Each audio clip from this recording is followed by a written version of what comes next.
Left in a collapsed shack, please don't leave us. The cowboy made a choice that changed everything. The wind had been blowing since before sunrise.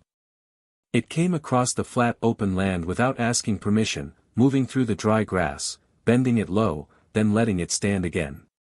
The sky was the color of old bone, not quite white, not quite gray, and the sun sat behind a thin sheet of cloud that gave no comfort and no shade.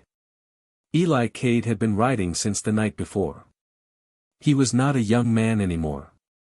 His back told him that every morning when he climbed into the saddle. His hands told him that when the cold came in, the way it was doing now, moving through the leather of his gloves and settling into his knuckles like something that had decided to stay. He was somewhere past 50 and had stopped counting the years the way a man stops counting something when the number stops meaning anything useful. His horse, a brown mare named Soot, moved steady beneath him. She was old too. They had that in common. They did not need to speak to understand each other. When Eli shifted his weight slightly to the right, she went right. When he breathed out long and slow, she slowed her walk. They had been together 11 years and had learned each other the way two people who live in a small house eventually learn each other, not all at once, but in pieces, over time. He was heading toward the town of Garner's Flat. It was not a town he liked. It had 2 saloons and 1 church, and the church did less business than either saloon. The people there were not bad people, most of them, just people who had stopped trying to be good and had settled somewhere in the middle where it was easier. He had worked there. A rancher named Hollis Drum wanted 3 horses moved from one property to another, about 40 miles south. It was simple work, the kind of work Eli had done so many times that his body could do it while his mind was somewhere else entirely. He was thinking about nothing in particular when Soot slowed. He did not pull her reins. She slowed on her own, which she only did when something caught her attention. Eli sat up straighter and looked around. The land was flat here, with some scrub brush and a line of dead-looking trees to his left that followed what had once been a creek. To his right, there was a rise in the ground, not quite a hill, more like the earth had taken a breath and held it. And at the base of that rise, partially hidden by the brush and partly by the way the light was falling, there was a structure. Or what had been a structure. It was a shack, the kind built fast by someone who needed walls and a roof and did not have much to work with. At some point, part of the roof had come down. One side wall had given way. The whole thing leaned to the right like a man who has been hit and is deciding whether to fall. The wood was gray and split. There was no smoke, no fire, no sign that anyone had been near it in a long time. Except. Eli's eyes moved slowly over the structure. He had spent enough years reading land and reading situations to know that you did not hurry this part. You looked careful. You let things show themselves. There. On the ground near the open side of the shack, where the wall had fallen away. Something that was not brush and was not wood and was not any part of the building. He rode closer. The 2 children were huddled together against the back wall of the shack, the only wall still fully standing. They were pressed into the corner, their knees pulled up, their arms wrapped around each other. A girl, maybe 7 or 8 years old. A boy, smaller, maybe 5. Their clothes were thin and dirty and not right for the weather. The girl had a piece of torn blanket pulled over both of them, but it was small and did not cover much. They looked at him when he rode up. They did not run. They did not have enough left in them to run. The girl's eyes were large and dark and she watched him the way a creature watches something that might be a threat and might be the last thing it sees, and has decided it does not have the energy to determine which.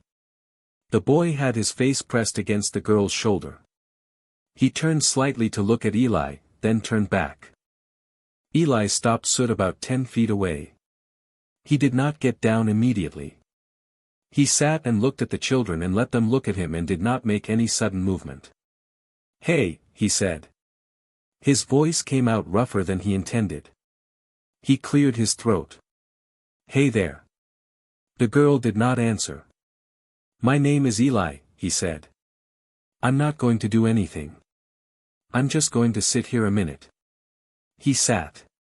The wind moved over them all equally, not caring who was old and who was young and who was cold and who was tired. After a while, the girl spoke. "Are you the man our papa sent?" she asked. Her voice was dry, like she had not had water in some time. Eli felt something move through him. Something uncomfortable, the kind of feeling that comes when you understand a situation and the understanding is not good. "No," he said. "I don't know your papa. I was just riding through." The girl nodded slowly, as if this was what she had expected but had been hoping otherwise. "He went to get help," she said. "He said he would be back." "When did he go?" She looked at the boy, then back at Eli. "I don't know exactly. The sun went down 2 times since then. 2 days." Eli got down from the saddle. He moved slow and deliberate, the way you move around frightened animals and frightened children, which are not so different. He tied soot to a piece of the broken wall and walked toward the shack entrance, which was the open side where the wall had fallen. "Can I come a little closer?" he asked. The girl considered this. She was doing the thinking for both of them, that was clear. The boy was younger and exhausted and had given the job of deciding things to her. "Okay," she said. He walked to within a few feet of them and crouched down so he was not standing over them, which he thought might be better. Up close he could see how thin they were. Their faces had the hollow look of children who have not eaten enough, not for a while. The girl had a cut on her forehead that had dried and crusted over. The boy's lips were cracked and dry. "What's your name?" Eli asked. "Clara," the girl said. "He's Thomas. He doesn't talk much right now." "That's okay," Eli said. "How old are you, Clara?" 8, she said. "Thomas is 5. Are you hungry?" She looked at him very directly. "Yes," she said, as if this was a simple and obvious fact and there was no reason to say it any other way. He went back to Soot and opened his saddlebag. He had hardtack, which was not good, and dried strips of meat, which were better, and a canteen of water that was about half full. He brought all of it back and set it on the ground in front of them. Clara reached for the water first. She took a small drink, then held the canteen to Thomas's lips and helped him drink. She made sure he had enough before she took more herself. She was 8 years old and she was doing the things a mother does, because she had to. Eli watched this and felt the uncomfortable feeling again, deeper this time. He gave them the dried meat and watched them eat. He did not say anything while they ate because there was nothing useful to say while a child is eating who has not eaten in 2 days. Some things you let happen without putting words on top of them. When they had eaten, Clara looked at him again. "Are you going to take us somewhere?" she asked. "Where do you want to go?" he asked. "Somewhere not here," she said. That was honest. Eli respected honest. "What happened to the shack?" he asked. He looked up at the fallen wall, the collapsed part of the roof. It had not fallen recently, he could tell. The broken edges of the wood were weathered. This had happened before the children arrived, or at least some time ago. "It was like this when we got here," Clara said. "Papa said we would stay here while he fixed it, but then he went to get supplies and help and he hasn't come back." "Where did you come from before here?" She thought about this. "A long way. We traveled a long time. Before that we had a house but we had to leave it." Eli did not ask why. That story belonged to them and it was not his business. "Is your mama with you?" he asked carefully. Clara shook her head. She did not offer more and he did not ask. Thomas had fallen asleep against Clara's arm. The food and water had been enough to push him into sleep, which was what children's bodies did when they finally had something to work with. Clara watched her brother sleep for a moment, then looked back at Eli. "Papa is a good man," she said. "He was going to come back. Something must have happened." "I believe you," Eli said. And he did. He had no reason not to. Men did not always come back when they meant to. The land and the distance and the things that could go wrong were vast. What do we do now? Clara asked. He looked at her. 8 years old and asking practical questions because that was what the situation required. He thought about his ride to Garner's flat. He thought about Hollis Drum and the 3 horses. He thought about his back and his hands and his preference for not getting involved in things that were not his to be involved in. Then he thought about the girl who made sure her brother drank before she drank, and he stopped thinking about the rest of it. "I'm going to take you to town," he said. "There'll be people there who can help figure out where your papa went and what to do next." Clara studied him for a moment, deciding whether to trust this. She was not a child who trusted easily. That was clear. She had learned something out here in this collapsed shack about what trusting got you when the person you trusted didn't come back. "Will you stay with us until we find him?" she asked. It was not a question he had expected. It stopped him. He thought about what it cost him to say yes. He thought about what it cost her to ask. "I'll stay until you're safe," he said. "That's what I can promise." She nodded. "Okay," she said. "That's okay."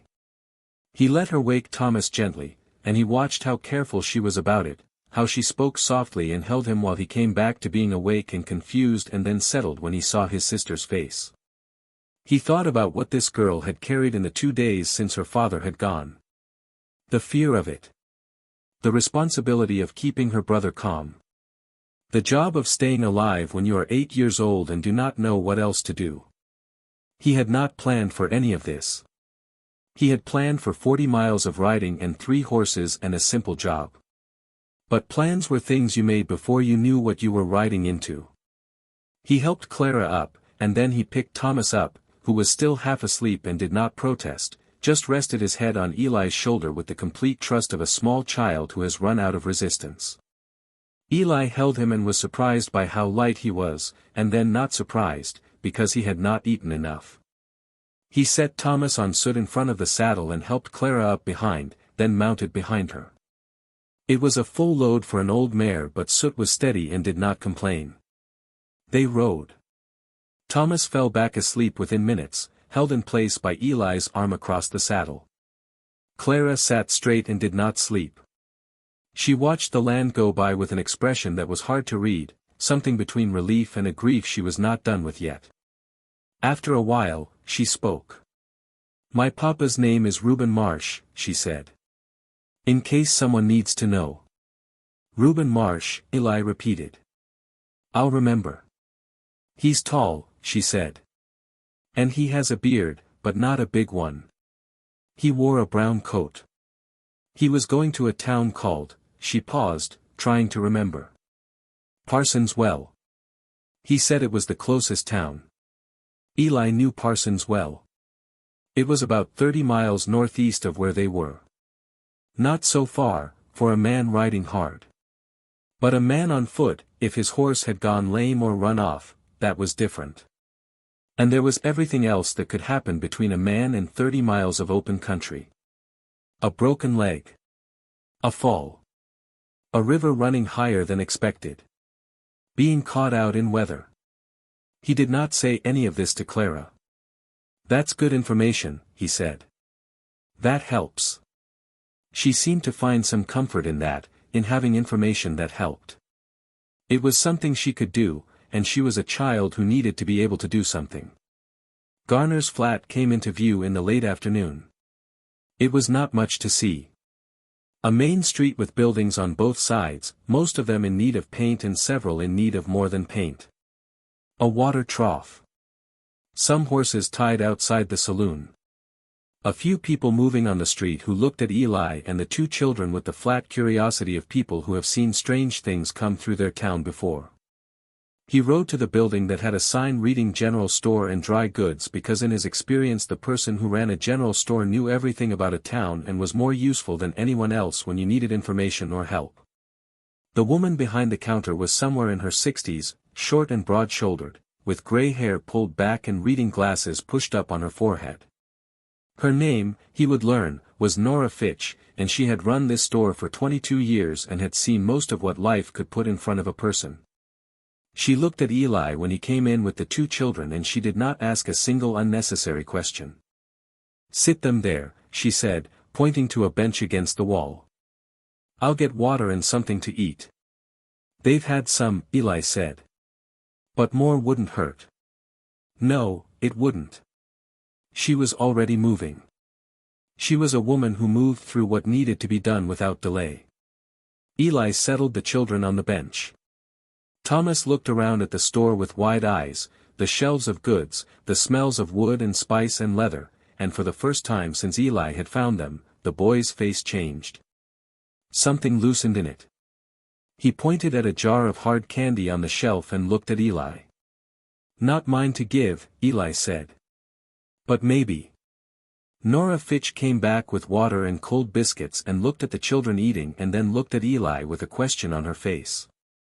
"Found them in a collapsed shack about 6 miles northeast," he said quietly, stepping away from the children. "Been there 2 days. Their father went to get help and didn't come back. Name is Reuben Marsh. Said he was heading to Parsons Well." Nora Fitch absorbed this. "Reuben Marsh," she said. She thought for a moment. "Don't know the name. But I know a man who goes between here and Parsons Well regular. He could ask around. That would help." She looked at the children again. Her expression was careful, not hard, but careful. The kind of careful that comes from knowing that children in situations like this one often had a story with a difficult ending, and that getting attached before you knew the ending was something you had to be thoughtful about. "Where are they going to stay?" she asked. Eli had not thought past this point. He had said he would get them to town. He was in town. He realized he had not thought further than that, and that further than that was now right in front of him. "Is there someone?" he asked. "In town. Who takes in?" "There's the Abernethy family," she said. "They've done it before. Good people. She's a kind woman." She paused. "But it's your call. You brought them in." He looked at Clara, who had finished her biscuit and was watching him across the store. She had been watching him since they arrived. She was doing the thing children do when they have learned that adults make decisions about their lives, and the best thing you can do is watch the adult carefully for signs of what those decisions will be. He walked back over to her. "There's a family here in town," he said. "Good people, I'm told. You and Thomas can stay with them while someone looks into finding your father." Clara thought about this. "Will you look for him?" she asked. "Or just someone else?" He sat down on the bench next to her. Thomas was leaning against her side, half in and half out of sleep again, holding a biscuit loosely. "I have a job I'm supposed to do," Eli said. He was being honest with her because she deserved honesty. "But I'll see what I can find out before I go." She accepted this. She was not happy about it, but she accepted it, which told him she was also a practical child who could understand the limits of what people could promise. That evening, he rode to see Hollis Drum. The rancher was a big man with a red face and the manner of someone who had not often been told no and had formed opinions about people who tried. He did not like that Eli wanted to delay the job. "Horses need to be moved," Hollis Drum said. "That's what I hired you for." 2 days, Eli said. "Give me 2 days. What is 2 days to me? 2 days is 2 days. Drum looked at him. "What's this about?" "Children," Eli said. 2 of them. I need to know their father is found before I ride on." Drum looked at him for a long moment. Something passed over the rancher's face that was not quite feeling but was adjacent to it, something that lived near feeling without being it. He had children of his own, Eli guessed. He did not ask. 2 days, Drum said finally. "But I don't pay for the wait. I didn't ask you to." He sent a message with a rider heading toward Parsons Well that same evening, asking after a man named Reuben Marsh, tall, bearded, brown coat, who may have passed through or come to harm. He went to see the Abernethy family. They were what Nora Fitch had said, good people. Margaret Abernethy was a woman of about 40 with a calm way about her that was not cold, just settled, like someone who has made peace with most things. She had 3 children of her own, 2 older and 1 about Clara's age. She showed Clara and Thomas a room with 2 beds and a quilt and a window that looked out on a small yard. Thomas looked at the bed for a moment, then climbed into it with his boots still on and was asleep in approximately the time it takes to close a door. Clara stood by the window. "I want to know when you find out something," she said to Eli. She said it without turning around. She was looking out at the yard. "I'll tell you as soon as I know anything," he said. She turned then, and he saw that she was holding herself very carefully, the way a person holds themselves when what they are feeling is large and they are not sure it will stay contained. "He promised he'd come back," she said. Her voice was steady, but it was the steadiness of effort. "I know," Eli said. "He always kept his promises before." There was nothing he could say to that. Nothing useful. He stood there in the room with the sleeping boy and the watching girl, and he did not fill the space with words that would not help. After a while, Clara turned back to the window. "Good night," she said. He went to the rooming house on the south end of the main street and paid for a room and lay on the bed without sleeping for a long time. He thought about the years he had spent moving. Not because he had to, though in the beginning he had to. But because somewhere along the way it had become what he did, and stopping had started to seem more difficult than continuing. He had been a man who passed through things. Towns, jobs, seasons. He was good at passing through. He thought about the girl at the window. He promised he'd come back. He always kept his promises before. There was a version of Eli Cade who would have left the next morning. Who would have told himself he had done what he could, gotten them to town, done more than most men would have. Who would have ridden to do Drum's job and not looked back. He had been that version, at various points. He knew it well. He lay on the bed and thought about it until the thinking stopped being useful, and then he slept. The message came back the next afternoon. The writer Eli had sent came back with a man. Not a message, a man. He was tall and bearded and wore a brown coat that had seen hard use, and he had a bandage on his right leg that went from his knee to his ankle, and he was riding a horse that was not his, borrowed from a family in Parsons Well. Reuben Marsh had made it to Parsons Well, but not in one piece. A horse kick on the second day of his walk. He had lost his horse to a broken leg and had been on foot, had broken 2 bones in his lower leg. He had been found by a family homesteading outside the town and had spent 5 days barely conscious with fever before he was well enough to speak clearly, to tell them about his children, to beg someone to go back for them. He had been sending riders for 2 days, but the land was wide and riders went different directions, and the one Eli had sent had crossed paths with the right people. Eli was standing in the street when the man rode in, and he watched the man get down from the horse, slow and careful because of the leg, and he watched the recognition move through Clara's face when she came around the corner of the general store and saw him. She ran. She was not a child who showed much. She had been careful and contained since Eli had found her. She had kept herself together through 2 days in a collapsed shack and several more days of not knowing. But she ran, and she was 8 years old, and she hit her father at about the level of his stomach and wrapped her arms around him, and Reuben Marsh bent down and held her with both arms and made a sound that was not a word. Thomas came around the corner behind her, slower, less sure, and Reuben saw him over Clara's shoulder and reached one arm out, and Thomas came to him and was folded in. Eli stood in the street and looked somewhere else for a while. Reuben Marsh found him later. The man moved carefully on his bad leg, using a stick for support. He was younger than Eli had pictured, mid-30s, maybe, with a face that had been through something and showed it. "You found them," Reuben said. "They found themselves," Eli said. "They made it 2 days. That girl of yours," he stopped. He was not much for long speeches. "She's something." Reuben looked at him the way men look at each other when language is not going to be enough and they both know it. "What do I owe you?" he said. It was not quite a question because he clearly had nothing, and they both knew that too. Nothing, Eli said. Reuben shook his head slowly. That's not right. It's right, Eli said. Get your children fed and get some rest.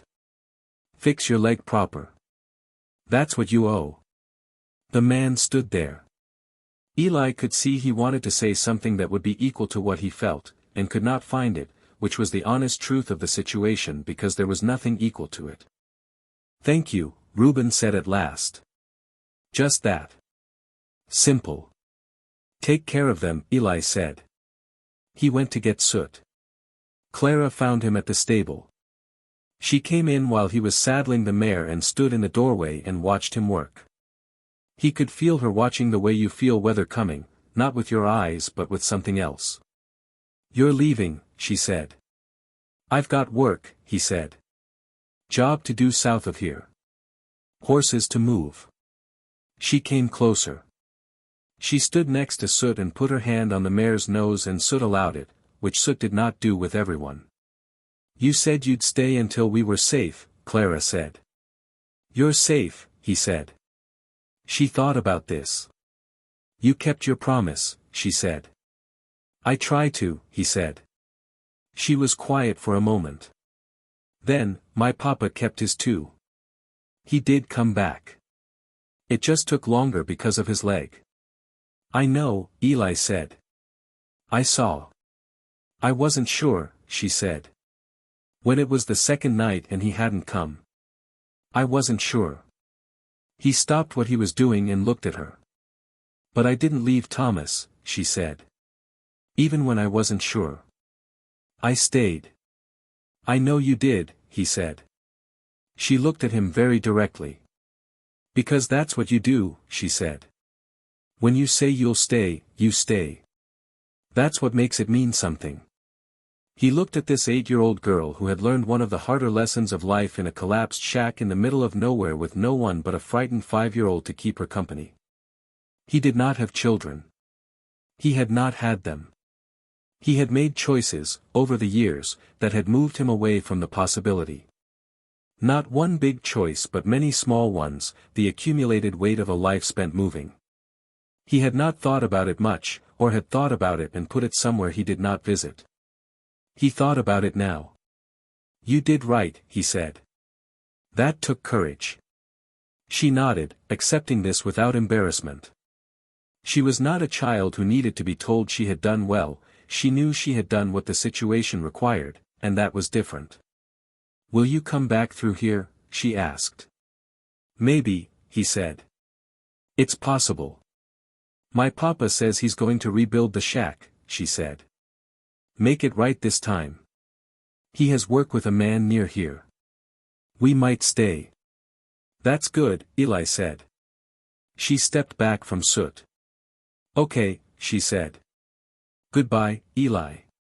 He finished saddling the mare. He led her out of the stable and got on, and he looked down at the girl standing in the stable doorway, still watching him.